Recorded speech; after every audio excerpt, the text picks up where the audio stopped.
ఐబొమ్మ రవి రెండో విడత కస్టడీ ముగిసినట్లుగా తెలుస్తోంది. రవిని నాంపల్లి కోర్టుకైతే తరలించడం జరిగింది అధికారులు. విచారణలో కూడా పలు కీలక విషయాలు రవి వెల్లడించినట్లుగా తెలుస్తోంది. ప్రతి సినిమాను కూడా రికార్డింగ్ చేసినట్లుగా కూడా అంగీకరించడం జరిగింది.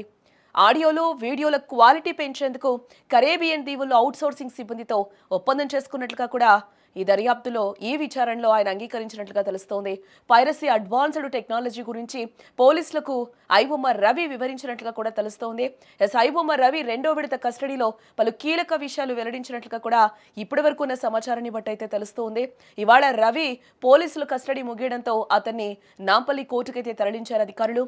అయితే విచారణలో ఓటీటీలో వచ్చే ప్రతి సినిమాను కూడా రికార్డింగ్ చేసినట్లు అంగీకరించినట్లుగా కూడా తెలుస్తుంది. సినిమా రికార్డింగ్ చేసిన ఆడియోలు, వీడియోల క్వాలిటీ పెంచేందుకు అటు కరేబియన్ దీవుల్లో అవుట్సోర్సింగ్ సిబ్బందితో ఒప్పందం కుదుర్చుకున్నట్టుగా కూడా చెప్తూ ఉన్నాడు. ఈ సందర్భంగా పైరసీ అడ్వాన్స్డ్ టెక్నాలజీ గురించి కూడా పోలీసులకు వివరించాడు. ఐబొమ్మ పూర్తి పేరు ఇంటర్నల్ బొమ్మగా పేర్కొన్నారు. అప్లోడ్ చేసిన సినిమాలన్నీ కూడా టెలిగ్రామ్ నుంచి తీసుకున్నట్లుగా చెప్తూ ఉన్నాడు. అనంతరం రవి ఈమెయిల్ అకౌంట్స్ రిట్రైవ్ చేసిన సైబర్ క్రైమ్ పోలీసులు ఐబొమ్మ, బప్పం వెబ్సైట్స్లో 21,000కు పైగా సినిమాలను గుర్తించినట్లుగా కూడా చెప్తూ ఉన్నారు. పోలీసుల విచారణలో విశాఖలో సినిమాను బొమ్మ అనేవాళ్ళం, ఐబొమ్మ అంటే ఇంటర్నెట్ బొమ్మ, ఇంటర్నెట్లో బొమ్మ చూపిస్తున్నాం కదా అందుకే అలా పేరు పెట్టా.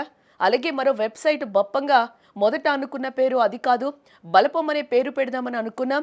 బట్ డొమైన్ నేమ్లో ఎల్ అనే అక్షరంతో సాంకేతిక సమస్యలు వచ్చాయి, అందుకే బప్పం అని పెట్టాల్సి వచ్చిందంటూ కూడా పోలీసుల విచారణలో రవి చెప్తూ ఉన్నాడు. ఆ పేర్లు ఎందుకు పెట్టాల్సి వచ్చింది, ఐబొమ్మ అనేది బప్పం అనేది కూడా ఎందుకు పెట్టాల్సి వచ్చింది అనేది కూడా ఈ విచారణలో పోలీసులకైతే క్లియర్గా రవి చెప్పినట్లుగా కూడా తెలుస్తూ ఉంది.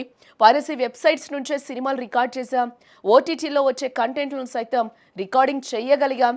అలా రికార్డింగ్ చేసిన సినిమా ఆడియో, వీడియో క్వాలిటీ పెంచేందుకే మేము కరేబియన్ దీవుల్లో అవుట్సోర్సింగ్ వాళ్లతో ఒప్పందం చేసుకున్నామని కూడా ఈ విచారణలో అతను ఒప్పుకున్నట్లుగా కూడా తెలుస్తూ ఉంది.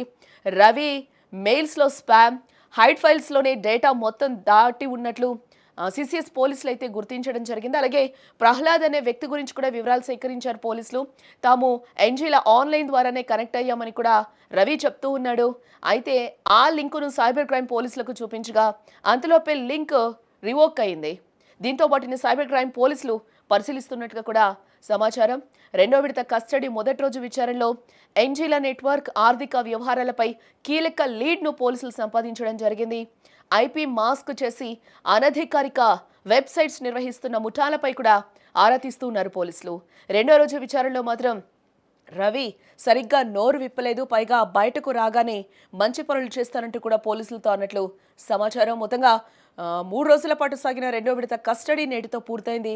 దీంతో రవిని నాంపల్లి కోర్టుకు హాజరుపరిచి అక్కడి నుంచి చెంచల్గూడ జైలుకు తరలించినట్టుగా కూడా తెలుస్తోంది. మరోసారి కస్టడీ కోరుతారా అనే దానిపై ఇంకా స్పష్టత రావాల్సి ఉంది. సినీ పైరసీ కేసులో ఐపీ మాస్క్ లింక్స్ పై త్వరలోనే పోలీసులు కీలక ప్రకటన చేసే అవకాశం అయితే ఇక్కడ కనిపిస్తూ ఉంది.